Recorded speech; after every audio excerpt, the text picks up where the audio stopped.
오늘 하나님 말씀은 신약 성경 누가복음 제13장입니다. 누가복음 제13장 1절부터 5절에 있는 말씀까지입니다. 말씀을 봉독에 올립니다. 그때 마침 두어 사람이 와서 빌라도가 어떤 갈릴리 사람들의 피를 그들의 제물에 섞은 일로 예수께 아뢰니 대답하여 이르시되 너희는 이 갈릴리 사람들이 이같이 해해 받음으로 다른 모든 갈릴리 사람보다 죄가 더 있는 줄 아느냐? 너희에게 이르노니 아니라 너희도 만일 회개하지 아니하면 다 이와 같이 망하리라. 또 실로암 망대에서 무너져 치어 죽은 18사람이 예루살렘에 거한 다른 모든 사람보다 죄가 더 있는 줄 아느냐? 너희에게 이르노니 아니라 너희도 만일 회개하지 아니하면 다 이와 같이 망하리라. 아멘. 사랑과 축복의 메시지 나눕니다. 사랑하고 축복합니다.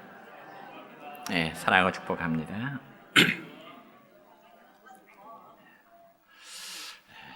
오늘은 신약 성경 누가복음 13장 1절부터 5절에 있는 말씀을 중심해서 회개하지 아니하면 망하리라 하는 제목으로 말씀을 선포하고자 합니다. 여러분, 저는 며칠 전에 새벽 예배를 준비하면서 말씀을 묵상하는 가운데 제 마음에는 이번 주에는 꼭 이 말씀을 전해야 되겠다고 하는 그런 성령님의 감동이 있었습니다. 그래서 오늘 읽은 본문 말씀 가운데 3절과 5절의 말씀은 똑같은 말씀인데 바로 너희도 만일 회개하지 않으면 다 이와 같이 망하리라고 하는 말씀입니다. 저는 새벽에 이 말씀을 묵상하면서 하나님, 제가 아직까지도 깨닫지 못해서 하나님 앞에 회개하지 못하는 범죄가 무엇입니까? 이렇게 조용히 하나님 앞에 물은 적이 있습니다. 그리고 나름대로 기억나는 제목들을 회개한 적이 있고요. 그렇다면 과연 성도 여러분들에게는 하나님 앞에 회개할 만한 죄가 없다고 생각하신가요? 그렇다면 정말 다행이겠죠. 그러나 하나님은 말씀하시기를 이 세상에 의인은 하나도 없나니, 의인은 없나니 하나도 없다고 말씀하십니다. 그리고 아담의 후예인 우리 모두는 하나님을 거역하고 자신의 뜻대로 살아가고자 하는 그러한 죄의 본성을 가지고 살아가고 있습니다. 그러니까 여러분도 다 죄인이요, 저처럼 회개해야 될 존재들입니다. 그러면 과연 회개라고 하는 이 단어의 의미가 무엇일까요? 영어에 보니까 repent라는 단어가 있고 헬라에 보니까 메타노라는 단어가 있습니다. 이 단어의 뜻을 보니까 회개란 지나간 일을 한번 돌이켜본다, 혹은 우리의 마음의 상태를 바꿔본다, 내 스스로의 잘못을 한번 빌어본다, 그리고 하나님께로 향한다, 이런 다양한 단어의 의미가 있습니다. 그러니까 회개의 1차적인 요인은 지난날의 일을 돌이켜봐서 자신의 잘못을 깨닫고 그리고 심령의 변화를 받아 하나님께 용서를 비는 행위를 회개라 그렇게 말할 수 있습니다. 그렇지만 우리가 성경에서 말씀하는 회개란 단순히 어떤 심적인 변화만이 아니라 그보다 더 중요한 것은 하나님께 대한 인간의 태도가 근본적으로 변화되어지는 것이 바로 회개라고 말할 수 있습니다. 그러므로 예수님께서도 공생의 사역을 시작하시면서 선포하신 말씀은 바로 회개하라, 천국이 가까이 왔느니라고 하는 말씀입니다. 즉 회개 메시지는 모든 생활이 변화되어 회개에 합당한 열매를 맺으면서 살아가라고 하는 그런 예수님의 말씀이십니다. 뿐만 아니라 구약의 모든 선지자들이 전하는 회개 메시지도 역시 사람들이 악한 길에서 돌이켜 더 이상 범죄하지 않도록 하는 것이 구약의 선지자들이 외쳤던 메시지의 주된 목적입니다. 그럼에도 불구하고 이처럼 회개의 말씀을 들었으면서도 회개하지 아니할 때 어떻게 될까요? 오늘 본문의 말씀 3절과 5절의 말씀 보면은 망하리라. 그에 대한 대답은 너무나 단조롭습니다. 사람이 하나 앞에 범죄하고 그 죄에 대해서 회개하지 않으면 망하리라. 무서운 말씀 들리죠? 그래서 예수님 오늘 본문의 말씀을 통해서 두 가지의 비극적인 사건을 예로 들면서 우리에게 회개를 촉구하고 계시는데, 첫째는 빌라도가 성전에 제물을 바치려고 온 갈릴리 사람들을 잡아다가 잔인하게 죽이고요, 그 피를 자신의 제물에다 다 섞어서 제사한 사건, 한마디로 말해서 빌라도의 대학살 사건입니다. 자, 오늘 본문 1절의 말씀입니다. 시작. 그때 마침 두어 사람이 와서 빌라도가 어떤 갈릴리 사람들의 피를 그들의 제물에 섞은 일로 예수께 아뢰니. 아멘. 여러분, 이 사건의 내용에 대해서는 성경에 언급하고 있지 않기 때문에 이 사건의 구체적인 내용에 대해서 우리는 성경을 통해서는 알 수가 없습니다. 그러나 저 유대나라의 역사학자인 요세푸스의 기록에 하면은 빌라도 총독은 갈릴리 지역의 사람들이 하나님의 성전에 제물을 바치려고 올 때 잔인하게 죽였던 사건의 기록이 있습니다. 왜냐하면 당시 이스라엘 북쪽 지역에 사는 이 갈릴리 사람들은 로마 나라에 대한 반감이 있었고요, 또 당시에 총독이었던 이 빌라도 총독에 대해서 굉장한 불만을 품고 있었기 때문에 자주 반란을 일으켰습니다.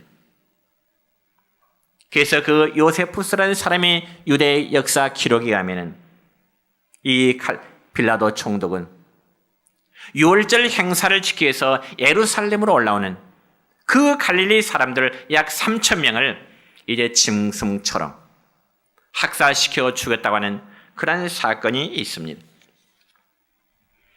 그래서 그는 갈릴리 사람들의 피를 그들이 가져온 제물에 섞였다고 했으니 참으로 비극적인 사건이죠. 이 빌라도 총독이 당시 얼마나 잔인했던 것을 우리는 그 사건 하나를 통해서도 알 수가 있는 것입니다. 그리고 두 번째 사건은 실로암에 있는 망대가 무너진 사건입니다. 오늘 본문 4절의 말씀입니다. 시작.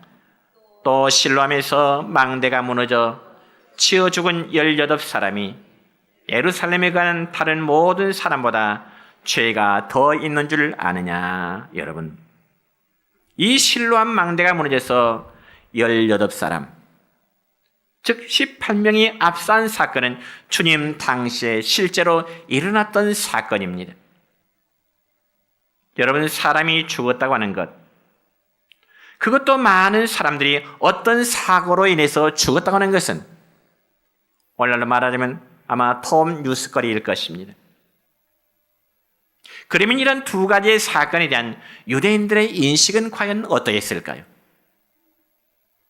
여러분, 먼저 빌라도에 의해서 죽임을 당한 갈릴리 사람들이나 혹은 실로암에 있는 망대가 무너짐으로 18명이 죽은 사람들은 모두 다 그들 자신의 죄 때문에 죽었다고 당시의 사람들은 그렇게 생각을 하게 된 것입니다. 특별히 오늘 우리 신앙들도 잘못 오해할 때 우리 주변에 어떤 사람이 갑자기 어려운 일을 당하면 그 사람은 하나님 앞에 벌받아서 그랬어, 이렇게 쉽게 단정하기가 쉽습니다. 그러나 반드시 그렇지만 않습니다. 하나님은 우리에게 어떤 일련의 사건들을 통해서 경고하시고자 하는 하나님의 뜻이 있는 것입니다. 그래서 오늘 본문 2절과 3절의 말씀 보면 이렇습니다. 시작. 너희는 이 갈릴리 사람들이 이같이 해받음으로 다른 모든 갈릴리 사람보다 죄가 더 있는 줄 아느냐. 너희에게로는 아니라 너희도 만일 회개하지 않으면 다 이와 같이 망하리라. 아멘.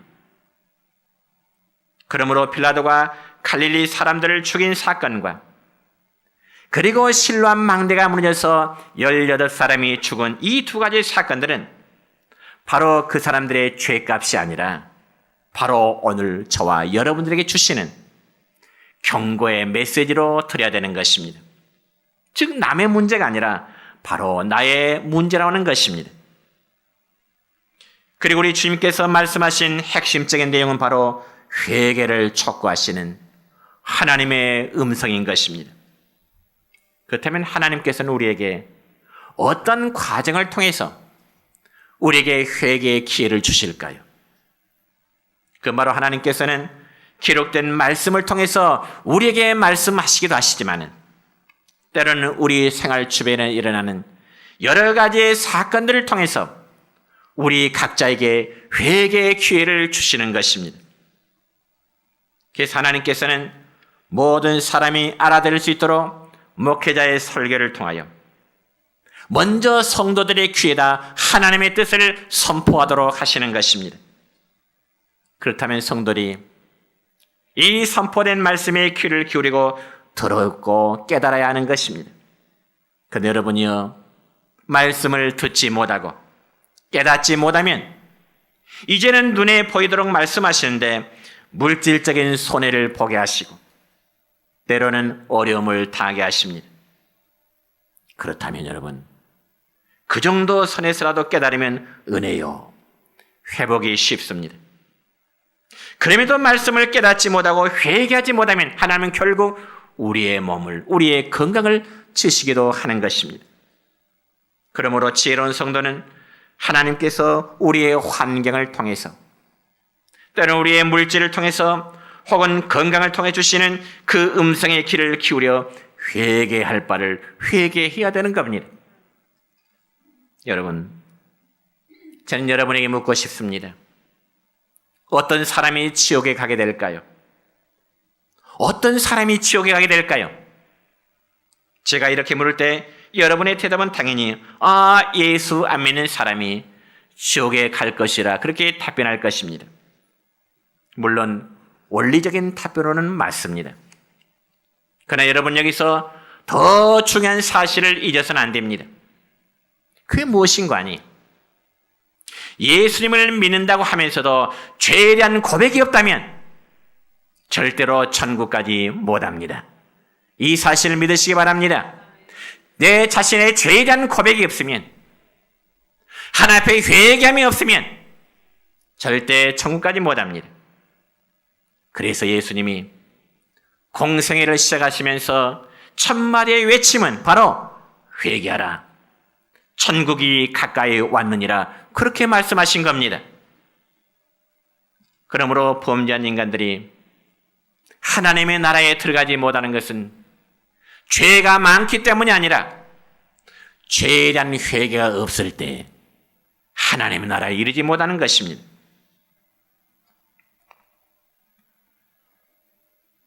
여러분, 특별히 구약 성경, 죄송합니다, 신약 성경 누가복음 18장의 내용을 보면은 예수님께서 성전에 계실 때 두 사람이 성전에 기도하러 들어옵니다. 한 사람은 당시에 유대교의 어떤 기득권을 유지하고 있는 바리새인이라는 사람이 들어오고요. 또 한 사람은 당시의 모든 유대인들로부터 불신하고 어떤 동족이지만 적대감을 갖고 있는 세리라는 사람이 성전에 기도하러 들어왔습니다. 그래서 이 바리새인이 먼저 기도하기를, 그는 손을 높이 들면서 이렇게 소리내어 기도합니다. 하나님, 저는 다른 사람들처럼 토색하거나 불의하거나 간음된 죄를 짓지 않았습니다. 하나님, 그리고 저는요, 일주일에 2번씩 꼭꼭 금식 기도하고요, 하나님 앞에 11조도 철저히 드렸습니다. 그리고 저는 저 세리처럼 부정한 사람도 아니고요. 그러니까 바리새인의 기도는 철저히 자기의 의로움을 하나님 앞에 과시하는 그런 기도였습니다. 그런 반면에 여러분, 세리의 기도는 어떠했을까요? 이 점에서 누가복음 18장 13절의 말씀은 이렇게 기록됩니다. 시작. 감히 눈을 들어 하늘을 쳐다보지도 못하고 다만 가슴을 치며 이르되 하나님이여 불쌍히 여기소서 나는 죄인이로소이다. 여러분, 하나님이 원하시는 기도는 어떤 기도일까요? 하나님이 응답하시는 기도는 어떤 기도일까요? 바리새인 기도를 하나님 기뻐하셨을까요? 아니면 세리의 기도를 기뻐하셨을까요? 여러분, 하나님이 원하시는 기도는 하나님 앞에 자신이 철저히 죄인이라는 그러한 회개 고백이 동반하는 기도를 하나님은 기뻐하신 줄 믿으시길 바랍니다. 여러분, 죄라고 하는 것은 크고 작음이 문제가 아닙니다. 정말 우리의 마음속에 지극히 작은 죄란 양심의 가책이 있다면 우리는 하나님 앞에 주저하지 말고 마음에 무릎을 꿇어야 되는 것입니다. 그래서 구약성경 요엘서 2장 13절 말씀 보면 이렇습니다. 시작. 너희는 옷을 찢지 말고 마음을 찢고 너희 하나님 여호와께로 돌아올지어다. 그는 은혜로우시며 자비로우시며 노하기를 더디하시며 이내가 크시사 뜻을 돌이켜 재앙을 내리지 아니하시리라. 아멘. 그러니까 여러분, 회개는 하나님의 마음을 돌이키는 그러한 역사가 있음을 믿으시기를 축원합니다.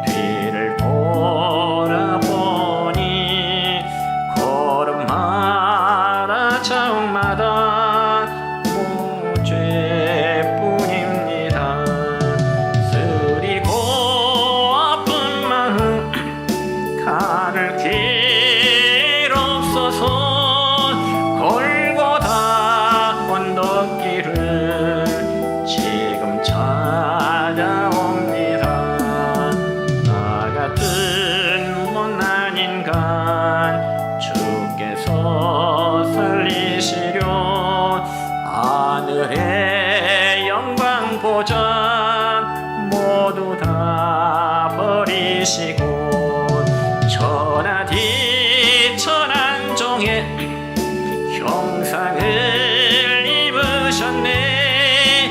아하, 주의 사랑 어디에 견주리까.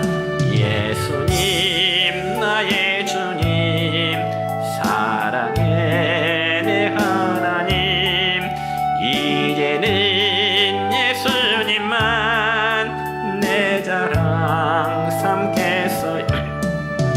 나의 남은 인생길 주와 걸어가면서 예수님 복음 위에 굳세게 살겠어요.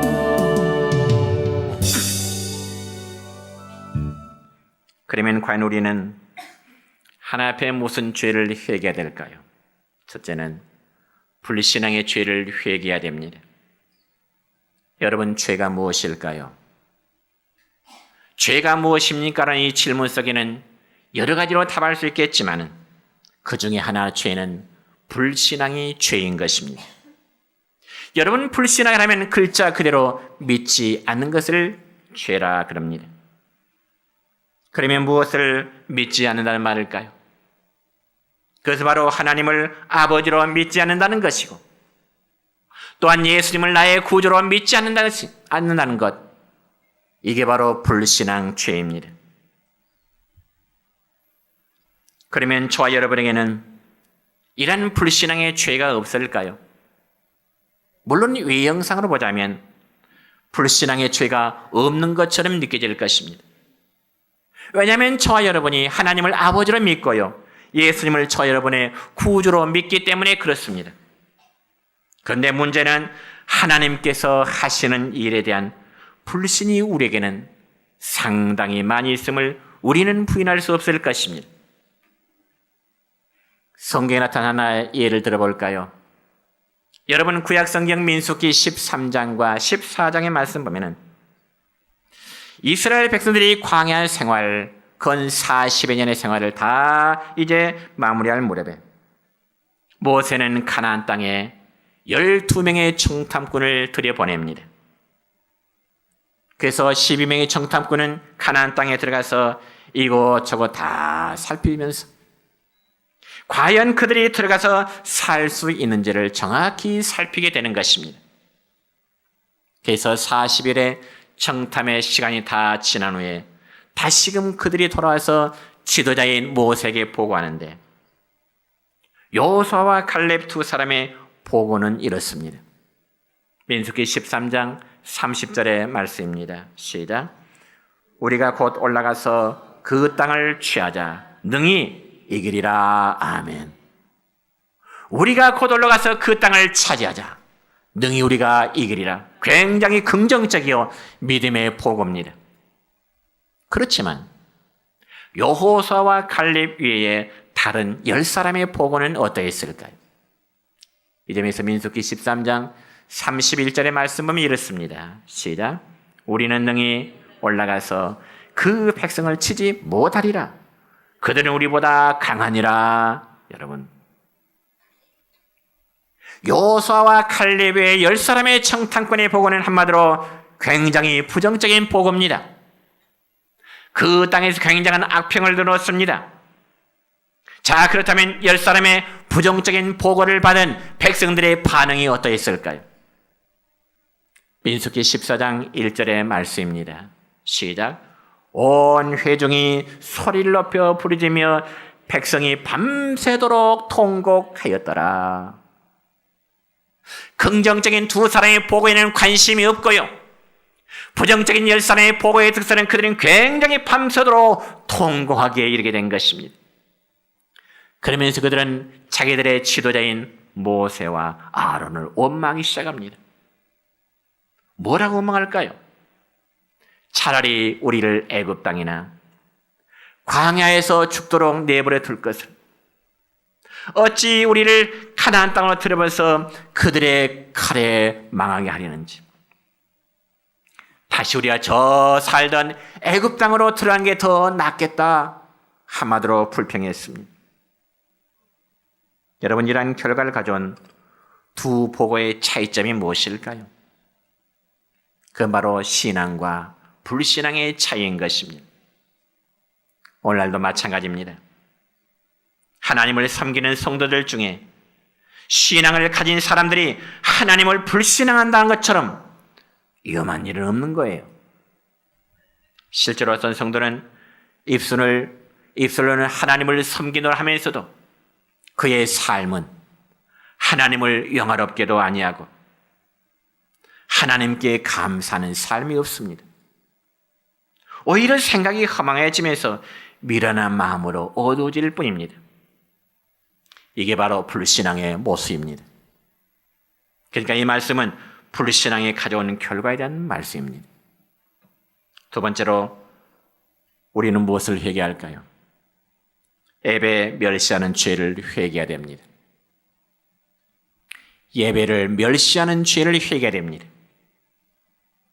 여러분, 구약시대의 백성들은 하나님께 제사를 드렸다고 했는데 구약의 백성들이 하나님께 제사를 드린 그 제사는 오늘날 바로 예배인 것입니다.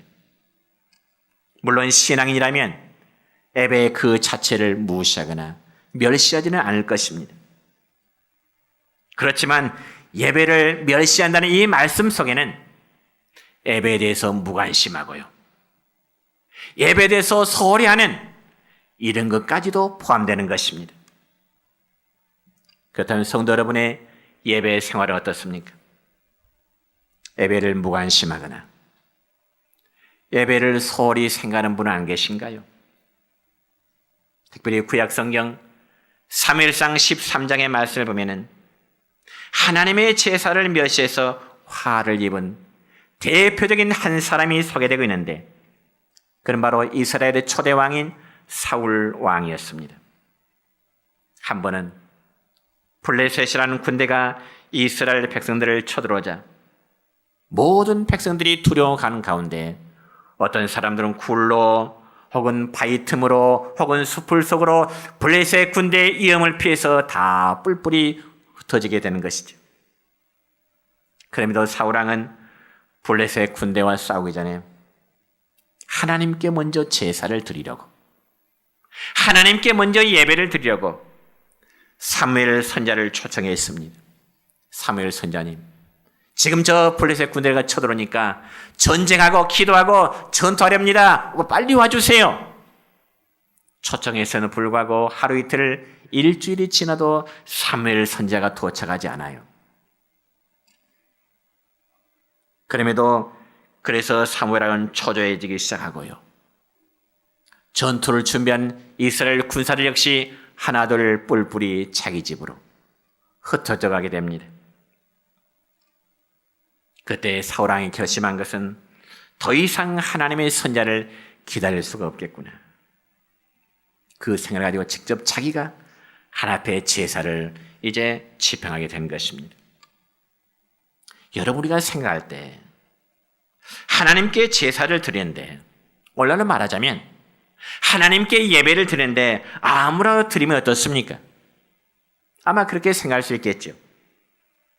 그렇지만 사울의 그러한 행위는 하나님 앞에 커다란 실수가 된 것입니다.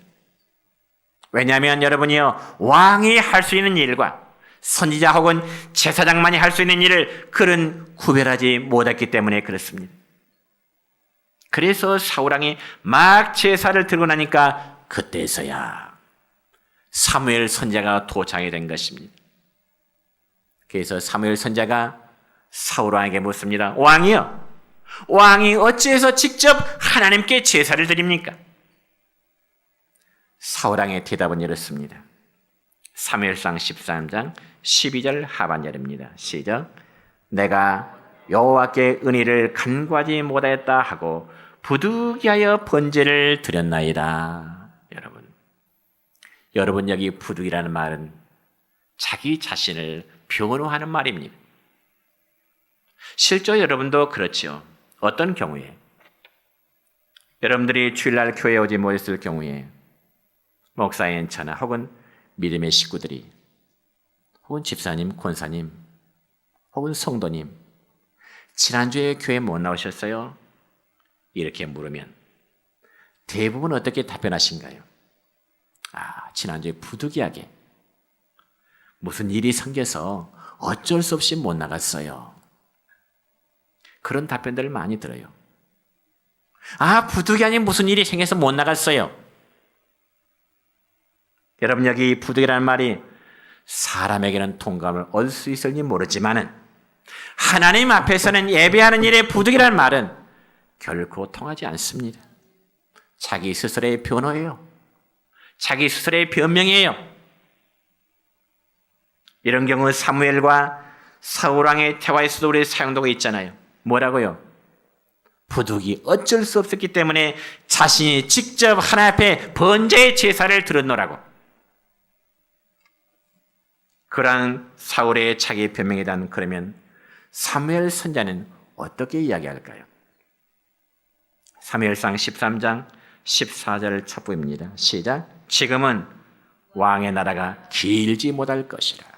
지금은 이 말은 이후로 왕의 나라가 길지 못할 것입니다. 이 말씀 앞으로 왕의 나라가 이제 무너질 것이요, 머지않아 왕이 왕의 자리에서 물러나게 될 것입니다. 그런 뜻입니다. 그러면 사랑하는 성도 여러분이요, 하나님께 드려진 제사, 즉 예배를 멸시하거나 무관심하는 자에게는 하나님은 그의 위치를 거두어 버리신 것입니다. 그리고 또 다른 경우가 또 성경에 있습니다. 여러분, 사무엘상 15장에 보면은 아말렉이라는 군대가 또 이스라엘을 쳐들어오게 됩니다. 그자 사무엘 선자는 하나님의 뜻을 사울에게 이렇게 전합니다. 왕이 군대를 이끌고 나가 아말렉 군대와 치되 아말렉 군대와 전쟁하되 그들의 모든 소유, 즉 남녀노소 심지어는 짐승까지 남겨두지 말고 다 쳐 죽이라.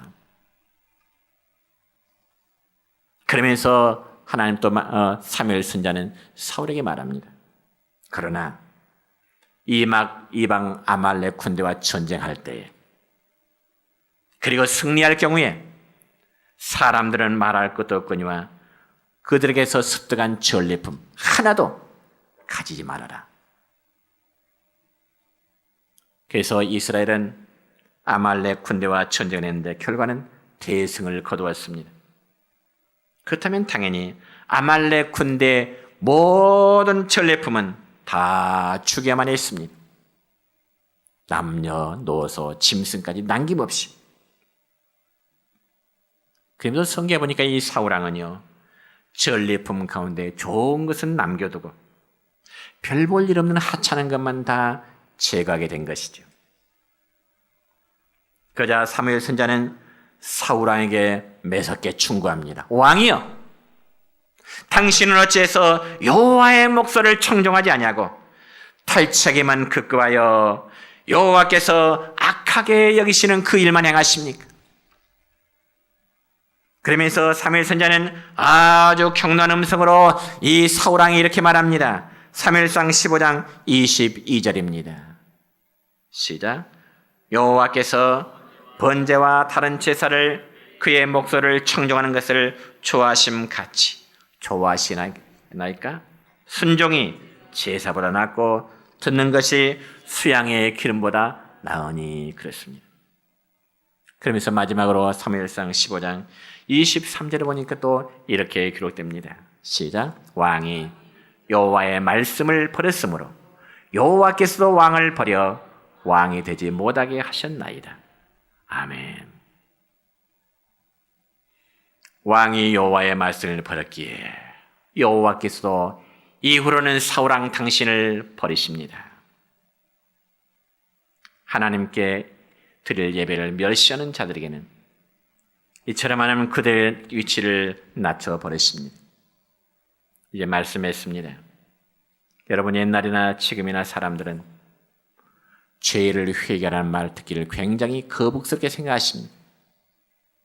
집사님이 회개하세요. 성도님이 회개하세요. 권사님이 회개하세요. 그러면 내가 무슨 죄를 지었기? 내가 무슨 죄를 짓게 회개하란 말입니까?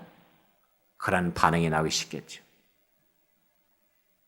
이왕이면 듣기 좋은 말만 하기를 바랄 것이고, 죄나 회개라는 말 대신에 윤리적이고 마치 공자님 같은 그런 말 듣기만을 원할 것입니다. 그러나 오늘 우리는 하나님 앞에서 우리 자신의 불신앙을 회개합시다. 여러분이 하나님 안 믿는 소리 아니에요. 여러분이 예수님 안 믿는 소리 아니에요. 하나님이 하시는 일에 대해서 불신할 때 그게 죄다 그 말이에요.